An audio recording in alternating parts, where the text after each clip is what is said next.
Very good morning to all the delegates who have come from different parts of the state and also from different states for this 1 week faculty development program on impact of COVID-19 on Indian economy and industry. At the outset, I congratulate the organizers of choosing such an important topic which is very relevant for in this today's situation. Let me introduce myself. I am Dr. B. Mariyappan, Associate Professor, BMS College for Women, Bangalore. I am the resource person for today's technical session. COVID-19, its impact on Karnataka state budget. Let me give some introduction about this COVID-19 virus. This virus was first started in Wuhan city of China in December 2019. Later on, it has been spread to the other parts of the world: Italy, Iran, Germany, France, Spain, USA, and so on. Among all the cities, USA is one of the worst affected city from this virus, and total deaths as on today, it is more than 80,000 people, and it has been affected to more than 14 lakh people have been infected by this virus. Let me give some insight into how this virus came into India. This was first noticed in the state of Kerala in the month of February 2020, and later on it has been spread to the other states like Maharashtra, Gujarat, MP, UP, Delhi, Rajasthan, Karnataka, Telangana, Andhra Pradesh, Tamil Nadu, and so on. Among these states, the least affected state is Goa, though there are many foreigners in that state. Let me explain how this virus came to Karnataka. This was first noticed on 9th March at Kalburgi. Later on, it has been spread to other districts of Karnataka. The main reason for this incident in Karnataka are: first one, allowing international flights to Karnataka; Tabulgi event conducted in Delhi; and one more, the main reason, especially in Mysore district, is the pharma company which is located at Nanjangud. Later on, this was spread to other districts of Karnataka. 14th May 2020, the total number of positive cases in Karnataka 959. Number of recoveries 451. It is a good rate of positive recovery rate, and the number of active cases as on today 474, and number of deaths in Karnataka totally 33. And I would like to mention here, the first death in India is from Karnataka state, that too from Kalburgi district. Before I proceed to financial impact of COVID-19 on Karnataka state budget, let me explain the impact of COVID-19 in Indian economy. The World Bank and credit rating agencies have downgraded India's growth for fiscal year 2021, with the lowest figure in India has been in 3 decades since India's economic liberalization in 1990s. The former chief economic advisor to the government of India has said that India should prepare for a negative growth rate in financial year 21, and the country would need rupees the contraction.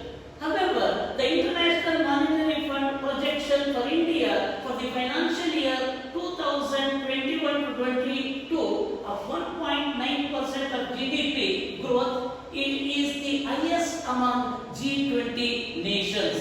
Within a month, unemployment rose from 6.7% to 26% from 15th March 2020 to 19th April 2020.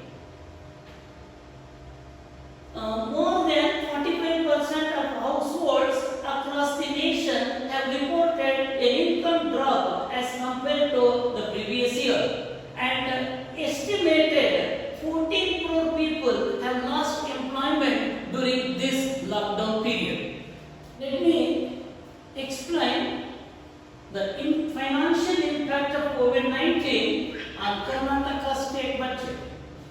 So first, let me highlight what are the revenue losses to the Karnataka government during this lockdown period. The GST revenue loss every month during this lockdown period 7,000 crores, and the sales tax revenue on account of sale of petroleum products every month the government has incurred a loss of 1,200 crores. Excise duty revenue loss on sale of alcoholic liquor every month 2,400 to 2,500 crore. Property tax revenue loss every month due to lockdown and closing down of sub-registers, etc. 1,000 crores. And vehicle revenue loss every day 16 to 17 crore. Karnataka noticed 0% sales in the month of April. That is the first time in the history of automobile industry. The state government also could not able to recover 20,000 crores GST share from the center. For 40 crore loss from public transport every day to Karnataka state government. Now we will see what are the burden to government of Karnataka due to this outbreak of COVID-19. Let me give one by one the expenses of quarantine of all the suspected cases, purchase of personal protection equipment PPE to medical staff, purchase of kits for testing all suspected cases, set up and arrangement of additional hospitals and additional bed facilities, purchase of medicines for treatment of positive cases, set up of fever clinic throughout the state, set up of additional labs for testing and increasing the number of tests from every frequently, appointment of additional medical staff, supply of free ration to BPL and APL families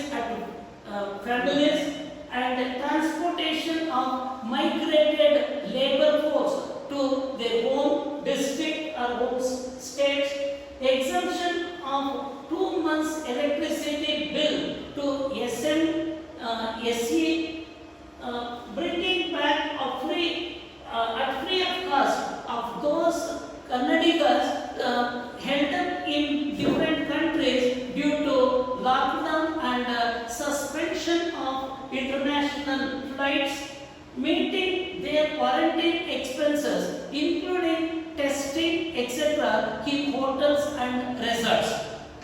Recently, our Chief Minister P.S. Yediyurappa gave a package of 1,610 crores relief to people faced with problems during lockdown period. The Karnataka government is very kind enough to announce 1,610 crores package for flower, vegetable growers, trade, service people, weavers, auto rickshaw drivers, taxi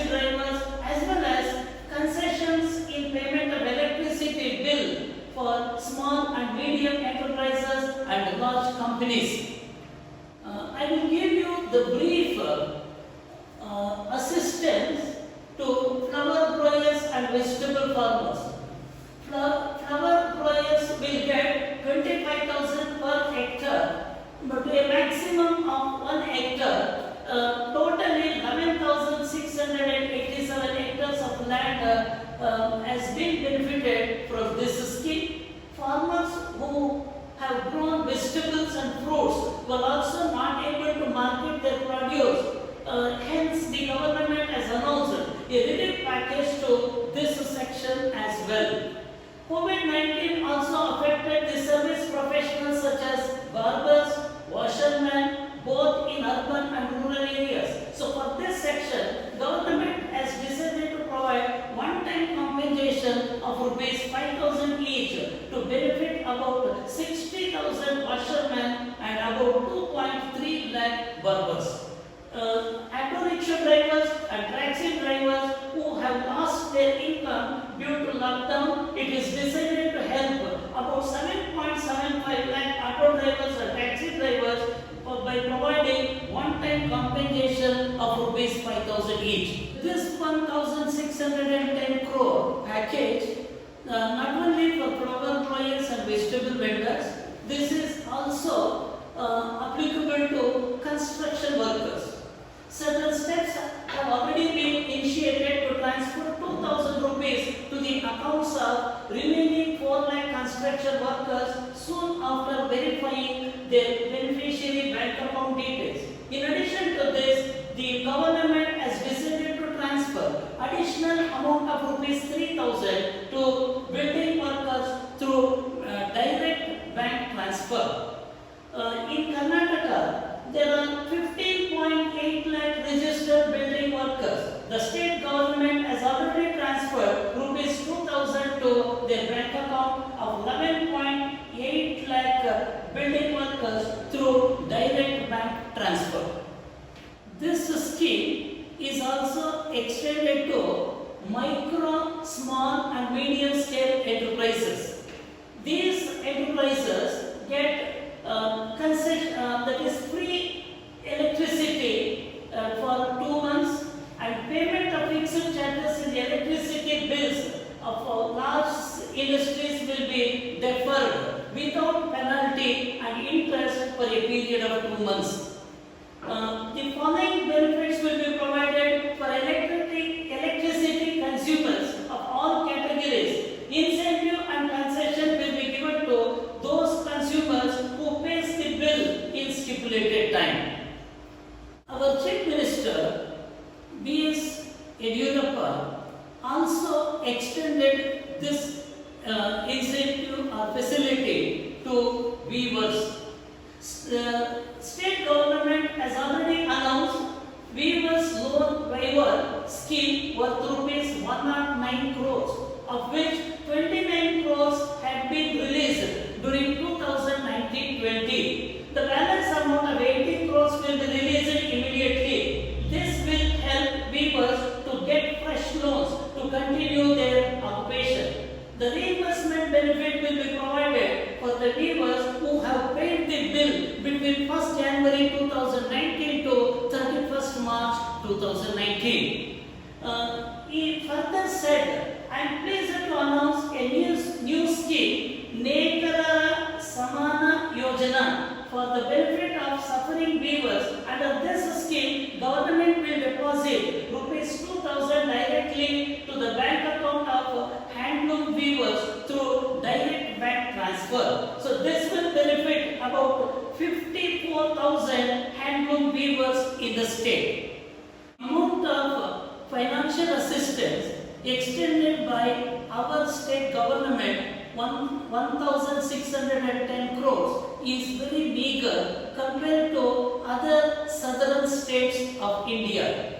Kerala government provided 20,000 crores for this purpose, and the Telangana government provided 35,000 crores for this purpose. But 1,610 crores, the government of Karnataka, provided by government of Karnataka, is very less for our population of 6.5 crores. Let me conclude my session.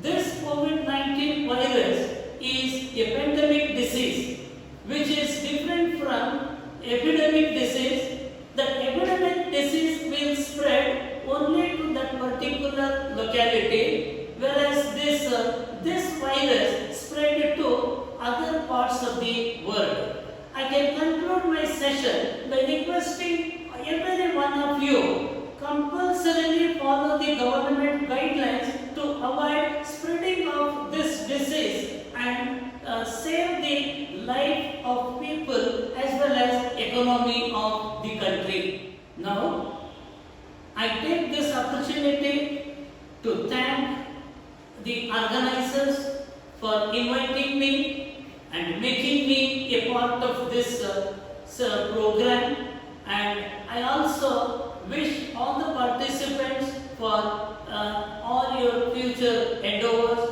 and I also thank Dr. Jayappa for giving me this opportunity to be part of this program.